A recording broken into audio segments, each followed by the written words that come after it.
thinking about wildfires, obviously, as much as they were last year or previous years, where it was in the news a lot, right? Yeah. People were a lot more driven last year to use our program, which is FireSmart.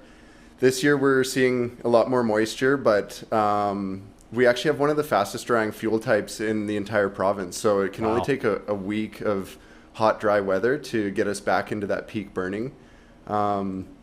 And as we're seeing all this rain and everything, we're getting a lot of growth, which is just more and more fuel building up around houses and communities. That's right. So it's something that even if it's not happening this year, it's something we should always sort of be thinking about and preparing for, I suppose. Hey. Yeah, that's right. And we're seeing that these catastrophic fire seasons are getting closer and closer together, and the patterns between weather systems are not as predictable as they used to be. It used to be all the old guys that I fought fire with, they could tell you exactly what was going to happen almost week by week throughout the season. Yeah. And now they really can't tell you what's going to happen just with the strange weather that we're seeing. So. Mm-hmm.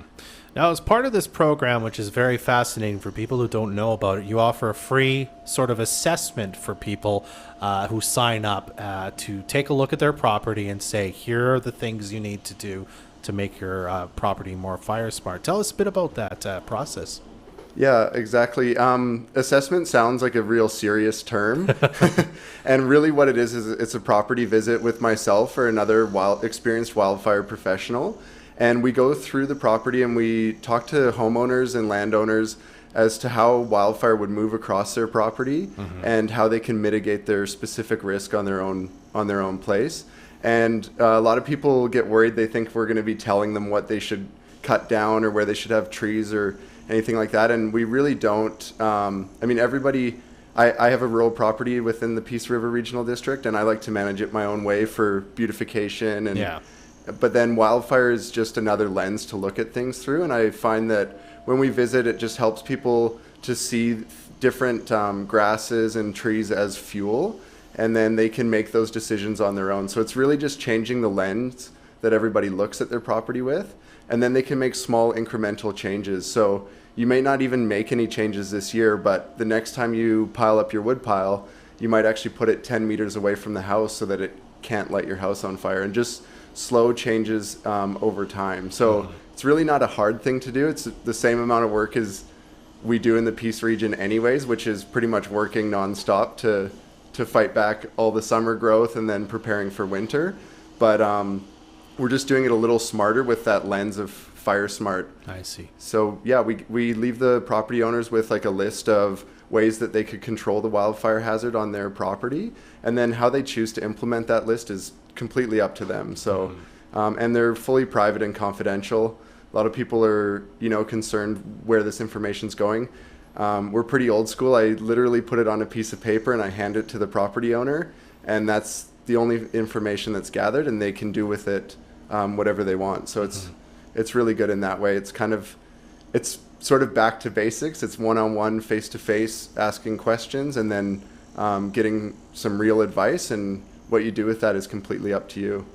I wonder if you could quickly tell us sort of, if you can, some of the things you see a lot that you say, hey, here's something, a suggestion that would make your place more fire smart. What are sort of common, mistake might be a strong word, but common things you see on properties you say, this, if you changed this, you would be in a much better position, just as an example? Yeah, hands down, our number one around here is we're always working on projects. So we always have extra building supplies.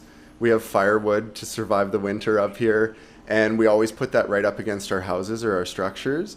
And that's basically adding kindling. If you think about starting a fire, you want kindling, tinder, and then you're building up to those larger fuels. Well, when we want to make our property look prettier, we shove all our building supplies and everything up against our shed or our house.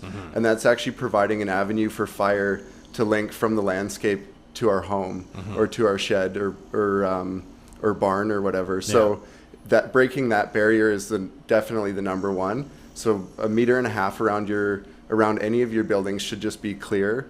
And that's the tough one, because I don't know why we all do it. Like I mean, it's easy yeah. shelter, I think, for the wood, right? Is you're like, oh, I've got an overhang, I'll just shove it under there, and then maybe it doesn't get rained on as much or whatever, I suppose, hey? Yeah, yeah. And our biggest risk here in the Peace region is spring and fall wind-driven grass fires. Yeah. It's a really unique fire risk that we do have. And so that'll take that dry, dead, cured grass that's left behind when the snow melts, and it'll drive a wind-driven fire, and that those building supplies or firewood stacked right by your house just acts as a link. So it's kind of it's not super complex stuff, I guess, what a lot of the stuff we talk about and teach, but it's really just changing your mindset and then having a place to store those things. Okay. Yeah. So you can sign up for the assessments, as you said, I think earlier. There's a lot of spots available for people if they like. And you've added this new incentive because you've got a bit of a giveaway going on as part of it, don't you? Yeah, we do. Mammoth Forestry has donated a prize of $3,000 worth of property maintenance. And so we're fully certified and insured to do tree falling, chipping, mulching. We've got brush saws, chainsaws, and we've got some fit young guys that will come to your property. We'll do a full 8 hours of work, pretty much just directed by the property owner. So we'll do everything from cleaning gutters to planting plants or mulching, tree falling. So it's a really good opportunity because I know everybody in the Peace has tons of stuff to do around their property. And as soon as summer starts here, I start getting anxious about it ending. So it'll be a big boost for anybody to have us come through like a wrecking ball and just do all the property maintenance that they'd like to see done in an 8 hour period. So that's our incentive. And to enter in to win that prize that we value at $3,000, you would just get a property assessment, which is completely free and confidential. And then we'll enter you into that draw, and we're going to do the draw live on Facebook. So excellent. All right. For people who want to get a property assessment, what do they have to do to sign up for one? How long do they have, that sort of thing? Yeah, so we're going to keep running them until we've done 100 assessments. So okay. That's kind of a good thing, is you know that you're only going to be competing against 100 people for the prize, which is pretty good odds. And to sign up, you just go to prrd.bc.ca/FireSmart. You can book us online. There's a full online booking system, and we'll just show up at the time that's agreed upon there. If you're more old-fashioned, you can call us, and we have the phone number there. I don't know. Oh, I can look it up quick if we need it. Oh, okay. We have, the phone number's on the website, on the PRRD's website, and then we also have a direct email address there as well. So okay.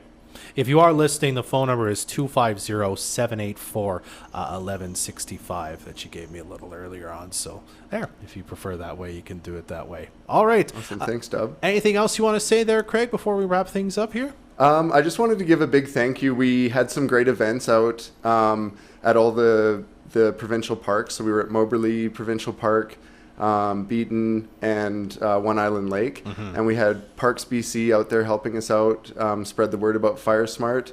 And we had the BCWS helping us out. And a big thank you to the Peace River Regional District for putting this all together.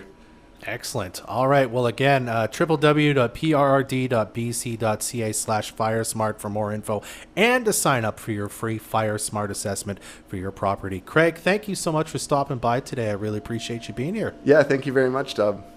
In need of a